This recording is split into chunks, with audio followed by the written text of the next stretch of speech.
YouTube! I am Pinstar, and this is Stellaris Strategy and Tactics, Episode 1. Yes, this is the third time I'm rebooting this series, but this is with the Clark patch installed, and they changed so many things in the patch, so freaking many things, that my old game, not quite as relevant. Not to mention I've been playing it a lot more, and have been even honing my skills to a fine edge. Thus, I can bring even more advanced strategies and tactics to you. So, let us get started, but not with the Ra'Kun Collectorate, as we have in our previous two series. Now, with the changes they have made to the traits and whatnot, yeah, we're gonna go with a whole new race here. And here I have the Terralyte Matriarchy. So previously, and I'd always wondered, like I said, Fanatic Xenophobe, or Xenophobe in general, seems really crappy. And it was really crappy. And then the Clark patch came out. And while it is not overpowerfully, disgustingly good, they gave it some merits. And I figured, you know what? Why don't we find out a way to exploit those merits? So that is precisely what we are going to do today. So here we have a Fanatic Xenophobe. The thing that they added was that the rivalry influence gain bonus that previously belonged to Militarist now belongs to Xenophobic, which is awesome. And I also am going with Pacifist here. They changed it from a food production bonus to a decreased growth time. So here, now we are pairing up the 15% growth time with the Rapid Breeders, which is another 10% growth time, so minus 25% growth time. So these birds, they make it with the big, they breed a lot. They may lay a lot of eggs. We are also thrifty, because, well, let's just put it this way. Yes, they buffed Individualist, which is awesome, but I'm not playing an Individualist this game, but I still am kind of addicted to the bonus to energy credits that previously came with Individualists.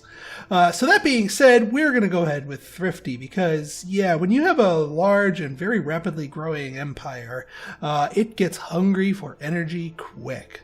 Now, for our downside here, I went with Repugnant, because the Fanatic Xenophobe comes with a minus 40 diplomatic penalty, and because we are sort of operating on rivaling people anyway, taking the trait where people hate us, that's not so much of a downside. So that is why we are Repugnant.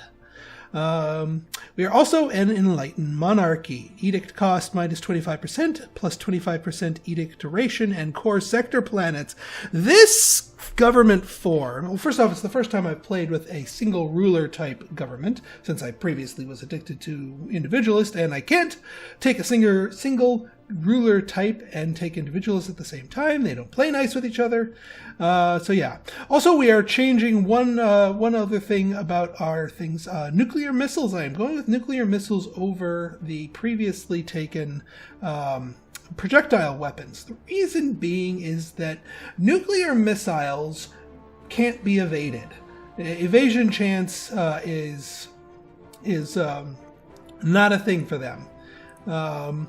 And in the early game, most people don't have point defense, so them getting shot down is not so much of a problem. So I think they are probably, of the three, the superior choice. We're going to go ahead, once again, huge galaxy, elliptical, max AI empires. They did add an AI aggressive. We're going to keep that normal, just to play a game as intended. Normal across the board, all FTL methods, and of course, because we're recording, we're not doing Iron Man, because if my recording things glitches out. Alright, enough of my babble. Let's get started. Okay, so, A pre-unpause checklist, and this is a checklist you're going to want to run through regardless of what kind of race you play. But let's start with your ruler, especially since we're a single ruler. Does our ruler suck, or are they awesome? They are a little of suck and a little bit of awesome. So yeah, they're going to stick around for a while, which is unfortunate. One, because the special building, you can only build one per ruler, and if the ruler sticks around longer, you can't build another one of them for a while. And unfortunately, because the resilient trait takes up a trait slot, they essentially only have one beneficial trait. But that being said, the other beneficial trait, architectural sense, is a really good trait to have. So I'm not going to complain too loudly here. This is one of the weaknesses and the strengths of the single ruler types, is that if you get a great ruler, they're going to stick around for a while. And if you have a mothball ruler, you're kind of stuck with them. At least until they die. All right then. All right, so second step here is our scientists. Now, we start the game with 100 influence.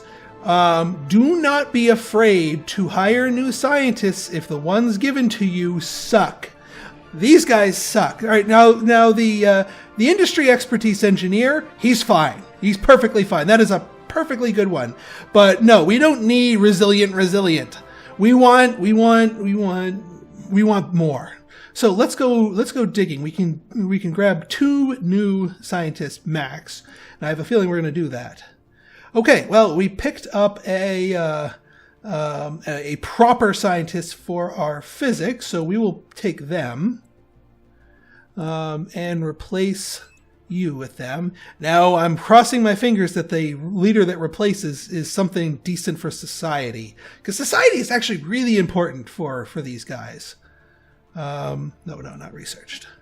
So let's hire another leader. Crap!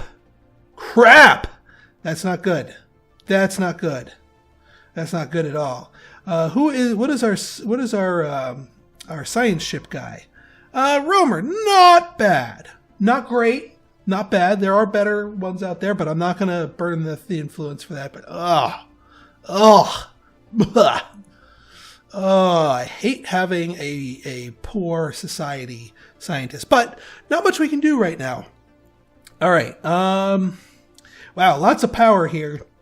I will never turn down, as I learned from the previous game, never turn down Power Plant 2.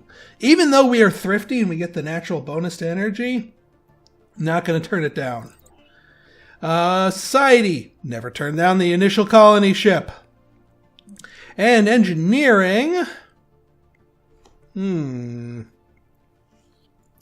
why don't we grab an early engineering facility? Not only does it match with your bonus there, but it's always good to at least have one of the science center upgrade types early on. That way you can get yourself extra bonuses, even if you're not necessarily balancing it to the ones you want. All right. Other check things to check off before unpausing here. We're going to go ahead and check out our planet. Not bad. 2 empty tiles is okay, and actually because of our particular strategy, it's actually quite fine. If it was 3 empty tiles for our empty spaces here, that would be a bad thing. And if there was a scarcity of minerals, that would also be a bad thing. But that's not the case. So here's what we're going to do. We're going to, I always like starting out building some form of minerals. So a mining network 1, we'll let this guy farm both of these until this thing's done. Then we'll move him up there. And then right behind that, queue up a hydroponics farm on one of the food tiles. You don't want to queue up any more because you want to save your minerals for potential, resource stations. Speaking of, let's get our science ship here and let us get its survey. Now, to minimize the time it takes to survey, I usually like to tell it to, at the very edge of the thing, let it start on the edge here. And that way it'll make a more logical line through your solar system here. Luckily, we got lucked out and everything's kind of in a nice straight-ish line here. So that's not too bad. And we're going to want to keep an eye on that, because as soon as we see some sort of minerals, hopefully we get some sort of minerals, we're going to want to get our construction ship getting a mine on top of that. And just as I've done in previous one, grab your 3-ship fleet, hold down the shift button, and queue up exploration to every star within reach. And since we are wormhole once again, I am steadfastly sticking to wormholes. They are my absolute favorite FTL method. I'm not going to go as far as to say that they are the categorically best one, but there are so many pros to them compared to their cons that, and just because I've grown so used to it, I tried playtesting with like warp or hyperspace lanes, and it just doesn't feel right to me. So I've kind of wired my brain to do that. All right, time to unpause. And let's go pop on here. We'll crank up our speed to fast, which is what I usually like to sit at. All right, let's take a look at our air. Corvettes and, oh my God, charismatic. Oh, why is my leader long-lived? This is a good air. So our leader behind the current one is a good one. All right, looks like we've got ourselves a couple of energy credits. Because we are such a high energy race, because of that Thrifty, I am not in a dire rush to hook up the extra energy credits. Because we're already sitting at +7 right now. So I'm going to hold on to my minerals for the moment. I mean, I will eventually. So anomaly found. New marching orders. Unless the failure risk is 0%, do not research anomalies unless your scientist is level 5 already. So we're just going to let it sit. Just going to let it sit. All right, nothing here yet. Yes, it does delay you getting the anomalies, but it pretty much assures you the maximum chances of actually getting something good from those anomalies. Dang.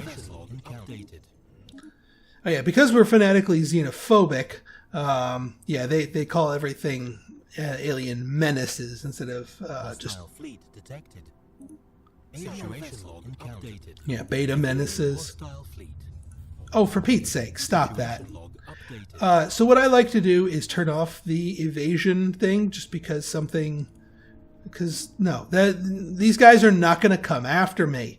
So stop running away, little pansy. See, he's gone. All right, it looks like, well, we might as well hook up this one, because by the time we potentially find more minerals, we'll have enough for another station anyway. So might as well get our construction ship cooking and hook up the energy. I do hope we find at least some bits of minerals. A low mineral start is extremely painful, not only for these guys, but for just about any race you're playing. If you have scarce amounts of minerals in your area, you're going to have a harder start of it. And it looks like we probably won't have. We're not going to have that, but that's okay. We have some systems within our radius here. So after your science ship finishes surveying your home system, what you want to do is you want to prioritize surveying any systems that are within your borders. All right, yeah, no minerals in our home system. Not a good start, but luckily we have 3 systems within our midst here. I might hook up that other energy, because yeah, we've got plenty of goodies here. Oh right, there you go. And yeah, we're going to want to do more because our mining area is so mineral poor. We're going to want to hook up. We're going to want to prioritize extra minerals on planet's surface here, just so we can make up the difference.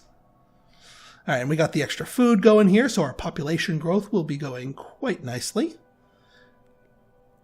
Yep. So even if you only have a little bit of a food surplus, with all these decreased food needed for growth, you can grow your planet pretty nicely.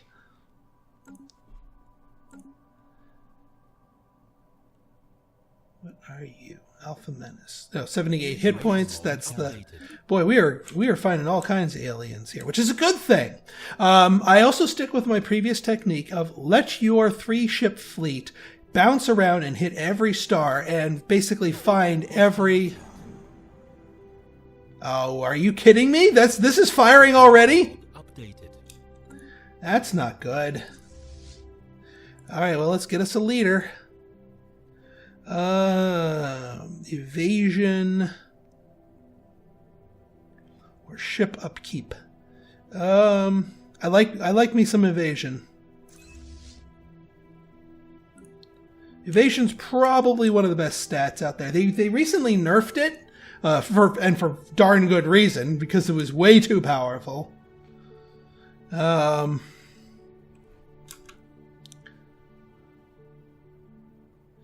right, are these... If these guys aren't going to come after me, I'm not going to come after them. Or if they are going to come after me, I want them to come after me and start getting plinked by either our...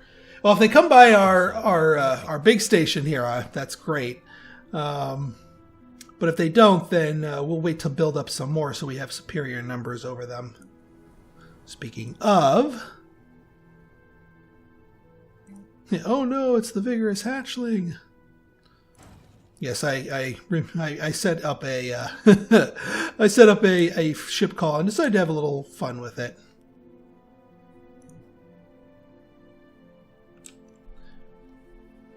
I actually submitted this race to the devs for their next blog stream. So when they live stream it, there's a small chance that this race will appear in their universe. So fingers crossed that they will do that. Construction complete. Okay, so we've got all of our stuff here. Yeah, no, not so much with the whole... Yeah, that's a dud system there. Oh, but Vega! Vega! Come to daddy. Evading hostile fleet. Oh, will you stop that?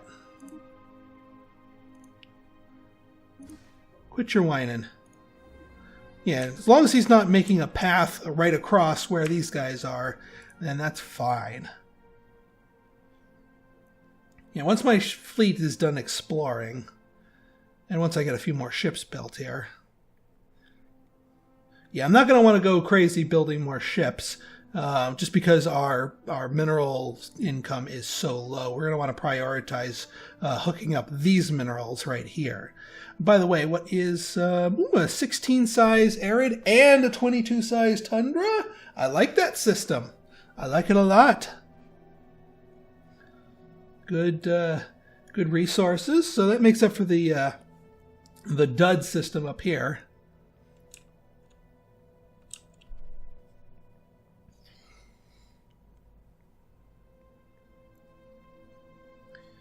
The other reason I'm not killing those ships is I don't want all the other ships to spawn in our surrounding areas and possibly ninja our scouting fleet.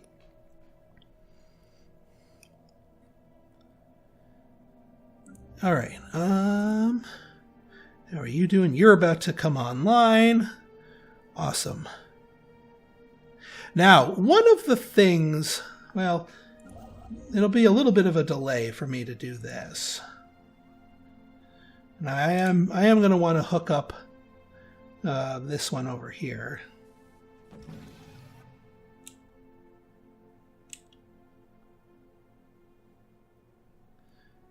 Just to get our mineral income up a bit higher.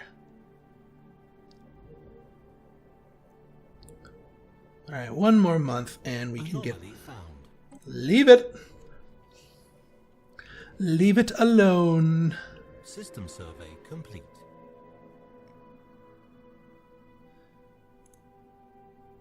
There we go. Mining station, please. Thank you. Situation log updated. Zeta Menace. Ooh, we're gonna get a big ol' payoff when we mass research all of these menaces. We should be done. Oh yeah, that's the other thing. When your fleet is done, queue up a command to have them return to orbiting your planet.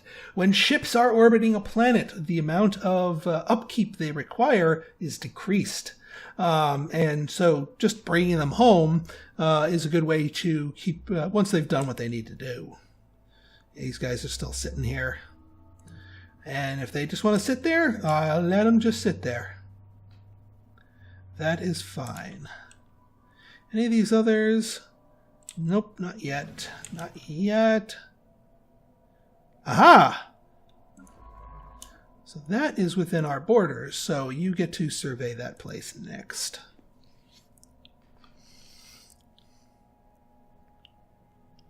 Alright, so they're back home. We can combine them with this. And that also means, let's pause here real quick, let us research all of these menaces at the same time. The reason we're doing this is they all count down at the same time, but they all pause your society research. So if you do them all at the same time, your society research is only paused for 180 days, despite the fact that we're churning through 5 of them. If you did these one at a time, you'd keep your society research paused for a tremendous amount of time longer, which is not good. Ooh, who are you? Oh, you're just the freaking amoebas. That's fine. Now, there's also a lot of really good events that we can get out of this society because we are pacifist. Pacifists have a little bit of an edge when it comes to getting good stuff out of your initial space monster research, which is precisely what we want.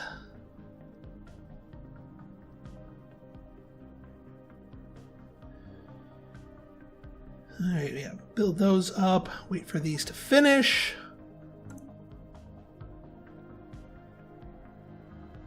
Yeah, they're just still sitting there. I mean, I could take them out now, but if they're just going to sit there inactive, there's no reason to play my hand early. Oh, and our construction ship needs to come over here. And let us hook up another mining station. We're still good on power, so I'm going to hold off on power. But I will hook it up, absolutely. It'd be a waste not to. But right now, our #1 priority is more minerals. Everything about the early game is minerals, as long as you can keep your power and your power level positive. All right, so that's a pretty healthy system over there. That's a pretty healthy system over there. We'll see what this place holds for us. Special project complete. All right, here it comes. All right, these guys, these are the space cows. You get nothing from them, but you still want to research them. All right, space amoebas, always research them. Situation log updated. Oop, we got an enemy empire here. Erudite explorers, individualist, fanatic materialists. Greetings to you and your oddkin.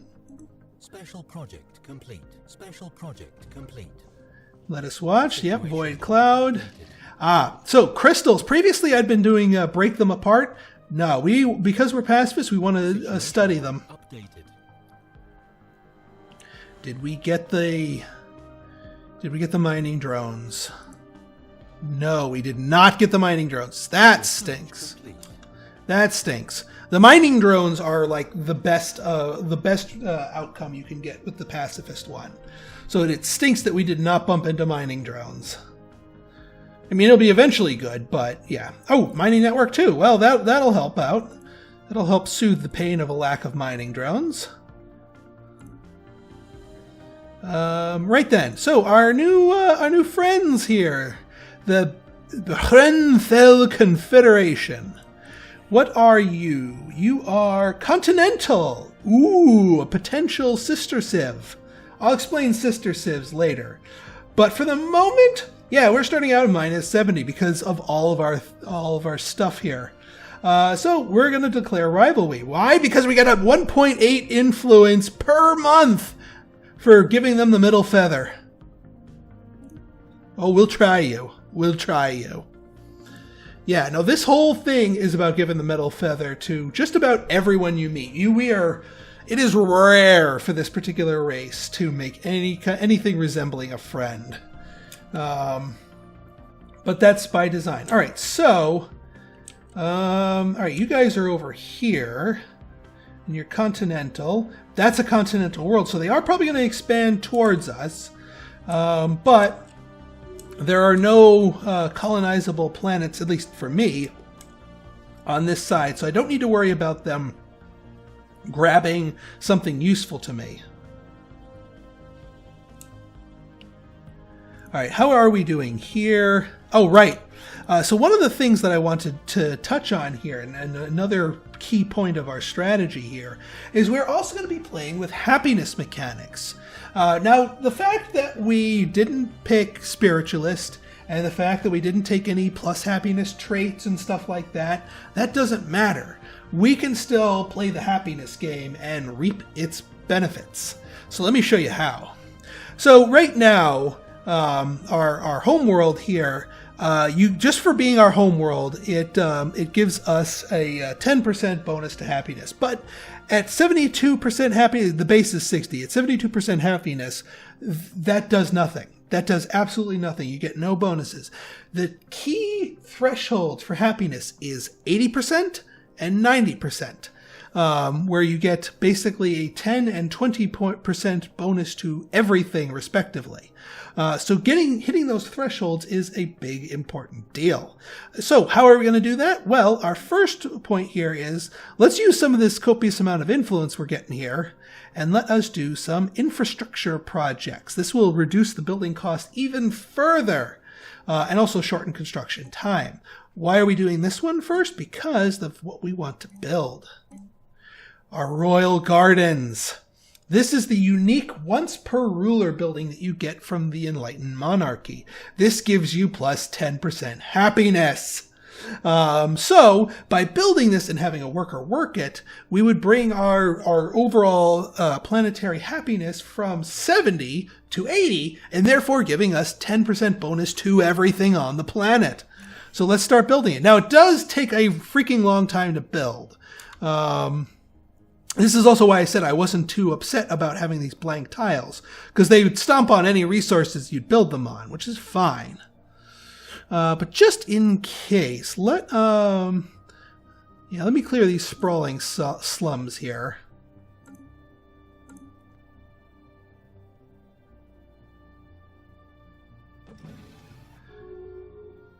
Yep, and they rivaled us back. That's okay. Oh, that's the other thing. So once you've got yourself a rival, and you're getting a very, very healthy monthly gain, let's do something else here. Let's go to our... well, first off, let's go to our policies. War economy. I'd like to put it to versatile right now. This is basically the war economy is static. You get no bonuses, no penalties. And then all of these are scaling military production when you are losing a defensive war. Consequently, it gives you a penalty when you are winning an offensive war. So basically, because you can flip your policies every 10 years, when you're not planning on going to war, there's no reason not to set this to as versatile as possible. And because we're pacifists, we can go all the way down the scale here and go to versatile. So let's make a versatile war economy. So if we get a freak declare a war declaration on us, we can get boku bonuses to our economy. Slavery. We can prohibit it for now, just to do it. As far as slavery goes, we might make use of it, but this is not a slavery-focused strategy, so we can prohibit it. That's fine. As far as purging, we'll keep it prohibited now, but as soon as we have an instance where we might want to purge somebody, we can flip it on. And everything else we're going to keep just the way it is. Now, the other thing I came here for is this: encourage free thought. So they did fix it to where, when you have ethics divergence, your population will actually start picking up traits, new traits, rather than just losing the ones they have. So our population is going to start diverging, and that's okay. Here's the reason: our population, our guys here, Fanatic Xenophobic and Pacifist. Neither of those traits by themselves causes the population unit to have a bonus. You know, for example, Individualist, in order to get the energy bonus from being Individualist, the population unit actually has to be an Individualist. So if they lose that, then they don't lose the bonus. Here, neither Pacifist nor Fanatic Xenophobe has a direct production bonus. That being said, if one of them drifts into having one that has a production bonus, you can put that unit of population on the tile and boom, use that one-off offbeat person to actually help you out. So in that case, ethics divergence is not a bad thing. Not for this empire anyway. And we get to reap the benefit of plus 10% research speed to all 3 of our flavors of research, which is awesome. Research complete. All right, we got our field modulation. What do you got for me? We might as well double down on power. We will not be short of power this game. Not if I can help it. All right, let's get our construction ship going here. Oh yeah, what's this place like? Planet size 9. You really want to focus on colonizing, because of the way they changed it. You want to focus on colonizing your largest worlds first. Because, well, not only do you get more tiles, eventual tiles, and more productive population units per, directly controlled planets there, but also every time you colonize a planet, it creates a cost increase for all of your research. So by minimizing the number of planets you colonize, holy crap, that is a good system. By minimizing the number of planets you colonize and maximizing the space you get on that, you can get the most out of your research. Now, looking at here, all right, we got one yellow here, but we want to focus on the greens because we want to see what... all right, that's a... All right, 17's good. Basically, I use the size 16 of your homeworld as sort of a baseline. If it's bigger than that, awesome, double thumbs up. If it's smaller than that, look for something bigger if you can. See, 12, not so excited. 12, not so excited. 9, definitely not excited. 16, I'll take it. 17, I'll take it. So let's prioritize surveying that place, since that is the next most interesting place for us.